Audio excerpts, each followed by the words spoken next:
Welcome to Vibrant. నేను మీ శివాని. వెంకీ కుడుముల చలో సినిమాతో హిట్ కొట్టాడు. ఆ మూవీతోనే రష్మికను టాలీవుడ్ కు తీసుకొచ్చాడు. ఇక తన రెండో చిత్రం భీష్మలోను కూడా రష్మికనే పెట్టుకున్నాడు. భీష్మ వచ్చి ఇప్పటికే 4 ఏళ్ళు అవుతుంది. ఈ టైంలో రష్మిక, నితిన్ ఎన్నో సినిమాలు కంప్లీట్ చేశారు. కానీ వెంకీ కుడుముల మీద మూడో సినిమా పూర్తి చేయలేకపోయాడని చెప్పాలి. భీష్మ హిట్ తర్వాత వెంకీకి మెగా కాంపౌండ్ నుంచి కాల్ వచ్చినట్టు సమాచారం అయితే ఉంది. ఆ మధ్య వార్తలు కూడా వచ్చాయి.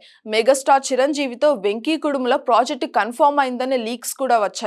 కానీ చివరకు వెంకీ కుడుముల ఆశ నెరవేరలేదు. ఆ ప్రాజెక్టు ముందుకు జరగలేదు. దీంతో ఆ టైం అంతా వృధా అయిపోయింది.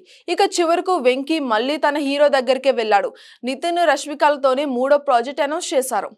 అయితే మధ్యలో రష్మిక ఆ ప్రాజెక్ట్ నుంచి బయటకు వచ్చేసింది. ఆ విషయం మనకు తెలిసిందే. డేట్స్ అడ్జస్ట్ చేయలేక రష్మిక చేతులు ఎత్తేస్తే ఆ స్థానంలోకి శ్రీలీల వచ్చి చేరింది. నితిన్, శ్రీలీల కలిసి చేసిన ఎక్స్ట్రా ఆర్డినరీ మ్యాన్ ఎంత పెద్ద డిజాస్టర్ గా నిలిచిందో అందరికీ తెలిసిందే. ఇక ఇప్పుడు రాబిన్ హుడ్ మీద నితిన్, శ్రీలీల హోప్స్ అయితే పెట్టుకున్నారు. ఈ మూవీ కోసం నితిన్ కూడా చాలా కష్టపడుతున్నాడనే చెప్పాలి. డిఫరెంట్ గెటప్స్ లో దర్శనం అయితే ఇస్తున్నారు. ఇక తాజాగా వెంకీ కుడుముల ఒక వీడియోనైతే షేర్ చేశారు. 25 ఏళ్ల తర్వాత మా రాబిన్ హుడ్ లుక్ అని ఓల్డ్ ఏజ్ గెటప్ లో ఉన్న నితిన్, శ్రీలీలని అయితే చూపించారు. ఇక ఈ వీడియో కింద నెటిజన్లు అందరు కూడా రకరకాలుగా కామెంట్లు పెడుతున్నారు. త్వరగా ఏదో ఒక అప్డేట్ ఇవ్వన్నా, ఫస్ట్ సింగిల్ ఎప్పుడన్నా అని అడిగేస్తున్నారు. కాస్త ఓపిక పట్టండి, అప్డేట్లు ఇస్తామని వెంకీ రిప్లై ఇచ్చారు.